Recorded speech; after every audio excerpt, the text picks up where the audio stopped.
Nandudu, a graduate student in John Locke's lab at Cornell University. And today I'll be talking about genome-wide association studies for cassava brown streak disease. So as we're aware, cassava brown streak disease is a positive sense single-stranded RNA virus. It's in the genus Epomovirus and the family Spotviridae. Nigel mentioned earlier that there are two species of this virus, the cassava brown streak virus and the Uganda cassava brown streak virus. Both are known to cause 70 to 100% yield losses in susceptible varieties. So to evaluate cassava brown streak disease in the field, we use the 1 to 5 scoring method for both the foliar and the root symptoms of CBSD. So the foliar symptoms are often scored at 3 and 6 months after planting, and the root symptoms are 12 months after planting. Now, a score of 1 means that there are no observable symptoms, while a score of 5 indicates the highest severity possible, as you can see both in the leaf and the root here. So this 1 to 5 scoring method has in the past given us insights about the genetic architecture of cassava brown streak disease. This is in reference to a study that was published by Kayondo in 2018, where he identified 2 genomic regions that were associated with CBSD in the population that he studied. So in this case, one of these regions was on chromosome 11, for both CBSD3 and 6 months after planting, and this he later associated to be a nucleotide binding lucerine-rich repeat that are known to generally play a crucial role in disease resistance in plants.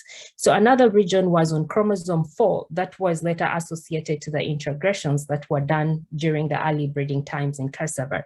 So the questions that my research seeks to address are 2, basically. We want to ask, the questions that we want to understand are there any significant regions associated with CBSD phenotypes in the cycle 2 population of genomic selection? And if there are any common regions associated, are there common SNPs across these phenotypes? So today, Ed was talking about genomic selection, and the cycle 2 population is as a result of genomic selection. So what happened is we started with 52 clones that were sourced from IITA, CIET, and the Tanzanian breeding program. These were hybridized to create the C0 population. That's the best population in genomic selection. And based on the genomic breeding values, they did select a subset from the C0. And these were 100 clones that were parents of the C1. So from the C1, they did select a subset to create a population of the C2. Now, this is where we were on the C2 population. Our seedling population had 6,757 seedlings, and these were evaluated in 2018 in Namlonge. And then from the seedling trial, we did subset 303 clones that were advanced to the clonal evaluation trials and evaluated for 2 years in 2 locations. So my study will be talking about the seedling and the clonal evaluation trial. So now to understand our population, our C2 population, we did conduct phenotypic trials between traits that were scored, CBSD traits that were scored at the seedling and the clonal evaluation. If I talk, I'll be referring to the seedling as SET and the CET, the clonal evaluation trial, as the CET. So you can clearly see that when we evaluated phenotypic traits that were scored both at the seedling and the clonal evaluation trials, we came out with low phenotypic correlations. But this was not new, because when we compare our study to the study that was published by Onzimati in 2019, he also evaluated the seedling and clonal evaluation trials in the C0 and the C1 population that are direct ancestors of the C2 population. And indeed, he found that there were low phenotypic correlations across traits evaluated in the seedling and the clonal evaluation trial. Now, because of these low correlations, moving forward, we're going to look at the seedling trial as an independent trial and the clonal evaluation trial as an independent trial. We're not merging the data despite them being related. So to look at the trait heritabilities for the seedling and the clonal evaluation trial, we did conduct narrow sense heritability. And as you can see that in the seedling trial, generally the heritabilities are low. And this score is based on 1 plant because we can only have 1 seedling.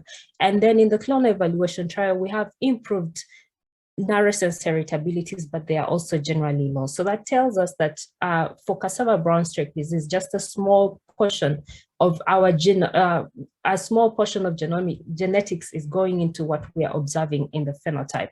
So we also did evaluate the broad sense heritability, and this was generally moderate. So this is something workable with.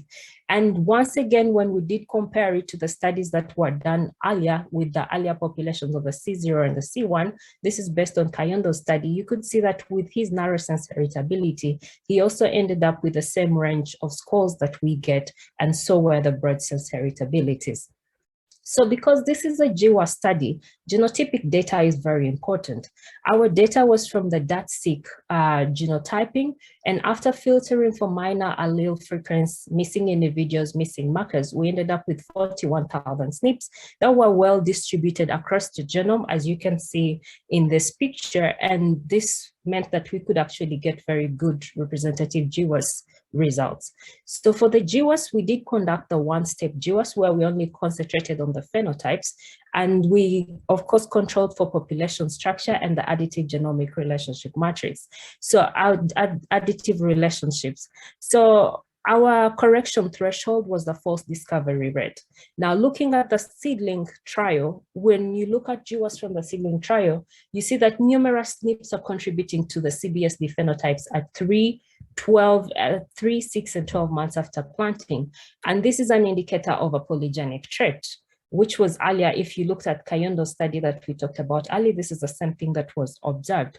So one question we're asking is, were there common regions that were appearing across these phenotypes? And the answer is yes. You could see this on chromosome 1 and chromosome 14. And in total, in the seedling trial, we ended up with 120 significant loci that were associated with the CBSD phenotypes at 3, 6, and 12 months after planting. We went ahead and did the same thing for the clonal evaluation trials, and the same thing was observed that numerous SNPs were contributing to our phenotypes. But the same question that we asked in the seedling trial was the same that we asked here, that are there any common regions that are appearing in the clonal evaluation trial? And the answer was yes. This was only on chromosome 12. So it's important to highlight that while we were talking about the seedling and the clonal evaluation trial, we were not seeing the earlier loci that were identified like in Kayondo's study. But now, to bring it to your attention, in the clonal evaluation trial, we actually see same chromosome 11 appearing and chromosome 4 appearing, but this time they're appearing on the root symptoms, not the foliar symptoms as it had been earlier reported in Kayondo's study. So we ended up here with 133 significant SNPs, which were much higher than those we had reported in the seedling trial. So the next thing we wanted to understand is how much of the variance that we're observing in the phenotype was being explained by the significant SNPs that we had identified. And you could see that in the seedling trial, we generally have low variance, like low amounts of variance being explained by our significant SNPs compared to all the other SNPs in the genome. But then to bring it to your attention that when it comes to CBSD at 12 months after planting, you can see that it's a small proportion, but generally we observe that the significant SNPs are explaining much higher variance than the other SNPs. And this is also the same thing we observe in the clonal evaluation trials. So that is something very good for us as breeders. Now, the other questions that we wanted to explore were, are there any common SNPs across the seedling and the clonal evaluation trial? And when you look at the seedling trial, you could see that there are no common SNPs across all the time points that were measured for CBSD 3, 6, and 12 months after planting. But in the clonal evaluation trial, we only had 4 SNPs that were common between the foliar symptoms, that's at 3 and 6 months after planting. So the other question was to ask if we had common SNPs across the seedling and clonal evaluation trials. And the answer is no, we did not have any common SNPs across the seedling and the clonal evaluation trials, despite having common regions appearing in all our studies. So now the thing was, we had to zoom in into the chromosomes to try and understand, why do we pick out SNPs on chromosome 1, but then cannot find common SNPs that are appearing across our phenotypes. So we did look at the LD patterns, and this is for chromosome 1 for the seedling trial. And you can see that on chromosome 1 for CBSD at 3 months after after planting, you see that we have one big LD block on chromosome 1 and numerous small LD blocks. But then what we are seeing is for CBSD 3 months after planting, we either see the same pattern that SNPs are clustered together or different parts of the chromosome.